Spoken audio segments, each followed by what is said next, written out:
But yeah, basically, I'm Amy and this is Jen. We're twins, and the easiest way to tell us apart is that Jen has glasses and I have tattoos. So if you come talk to us later, good luck.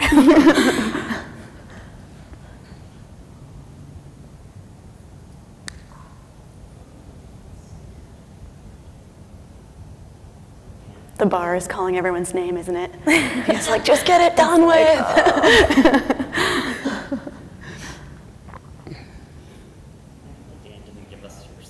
Oh, that's okay. Are you sure? Oh, it's kind of, oh, well, we could wing it. Yeah, we could wing it. Okay. Well, yeah, basically, we're from Newport Beach, California, which is south of here about an hour. And you probably know us for our TV shows, The OC and Real Housewives of Orange County. And our cash crops are Botox and yoga pants. Yep. But we really love Newport, and it really is all about like the friends you make. And we just recently started a group of creatives down there that meet monthly, and it's called Connecting Things, like he mentioned. And so it's all about getting involved in your community. But yeah, we're basically here today to talk about context, which is kind of what she had just spoke about, and a lot of people are kind of alluding to.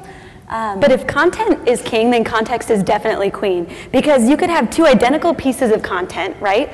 But if they're rearranged into different contexts, it means completely different things. Okay, so you have cops, right? And you have regular cars. If the cops are leading you, then you're probably in a processional, maybe you're in a parade, or maybe you're the president. But if the cops are following you, then you better hope you have Johnny Cochran on speed dial, right? Because you're in a completely different situation. So you gotta learn to judge the circumstances around the pieces. And it's the same way with client relationships, right? Or even with relationships you have with people you work with. You might have the same pieces of content, which would be that you're working on a certain kind of project with a certain kind of person. But the circumstances change based on who you're working with and what the project is. And you gotta learn to kind of read those context clues and figure out what to do with it, Yeah, so we like to compare client relationships to dating. And not that we're saying you should date your clients, that's really bad. Yeah. But it's really similar because no two people are the same, right? No two people that you date can you treat the same. If you call everyone by the same nickname, that would just be strange, right? Like everyone's a unique individual that you have to approach in a unique way. And so you just have to contextualize the people so that you know how to meet them where they're at and best work with them and make, work together to make a positive outcome, right? Right, and just like dating, your first date you have with someone and how you perceive them on that first date, it's completely different than how you perceive them maybe on the day you get married, right? You know them so much better later on. Like, I went on a first date with this guy who I thought was gonna be super normal and awesome, and he was this professor at University of Texas, Austin, and he was super funny, we liked the same music, so that was my premise for our first date. I'm like, oh, this is gonna go like super awesome.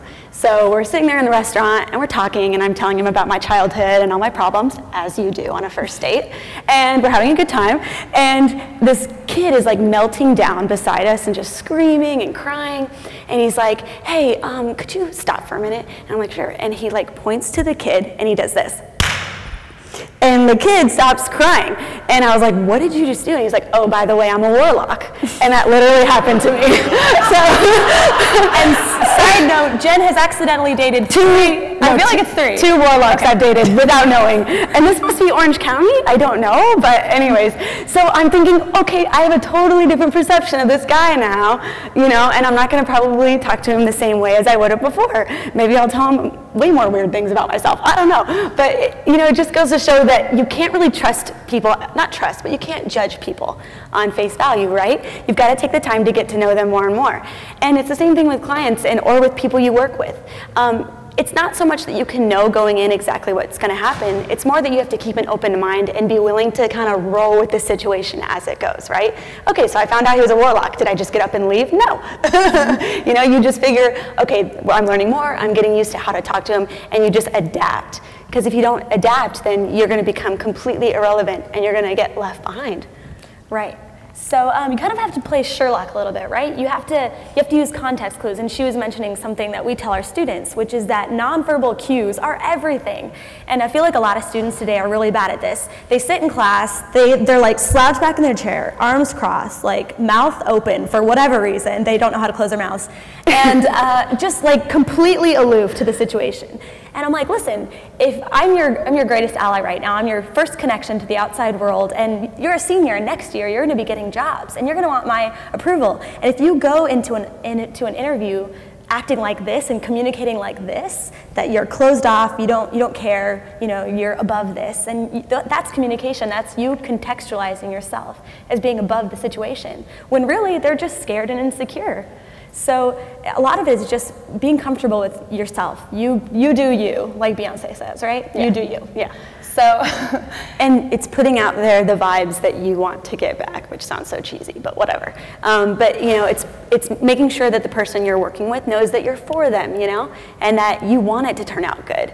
If it's not cool to not care. I know that they try and say that it's, in Orange County, people pretend like it's cool not to even care. In the LA area, it's really cool to be hip and be like, I don't give an F, like whatever, But it's actually cooler to act like you give an S about it, FS, whatever. Yeah. But you should really care about it, because if you can show to the client that you care and that you know what you're talking about, and you can set that precedence, you can exude that context for them, then they're less likely to distrust you or try and jump into the role of leading and driving you, because you're the one who's supposed to be leading them. And the minute they stop trusting you and think you don't know what you're doing because you're not communicating with them in the way that they can be communicated to, that's when you lose all control and all faith.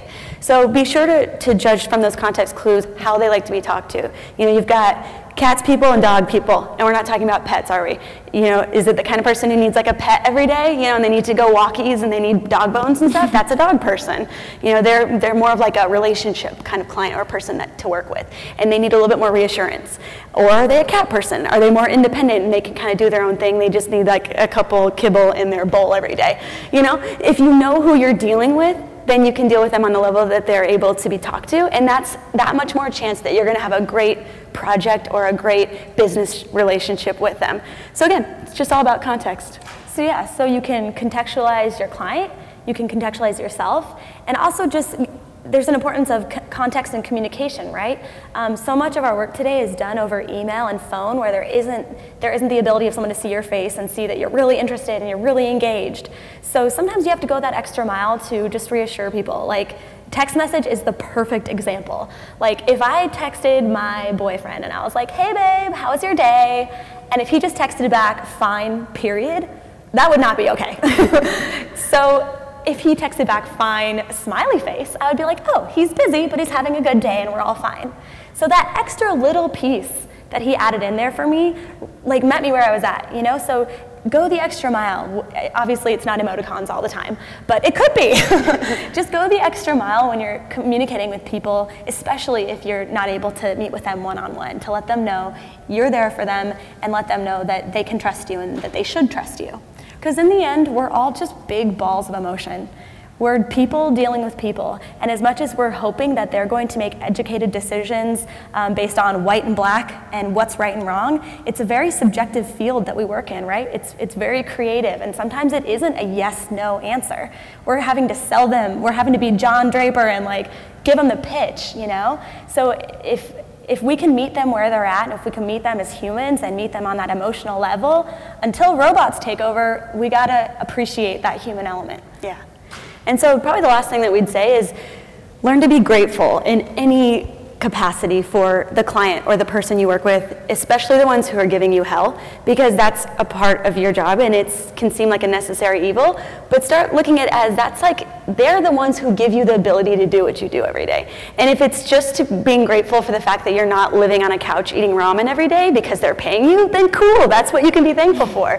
But try and find some way to enjoy the steps that it takes to get from concept to completion, rather than just being like, cool, I landed the job. Oh God, when is it going to be over? Cool, we're done with the job, You got to find ways to enjoy the steps all in between. So yeah, grateful people do great things. I'm so glad I remembered that from the slides. My grandma always used to say, everyone's got shit in their stables.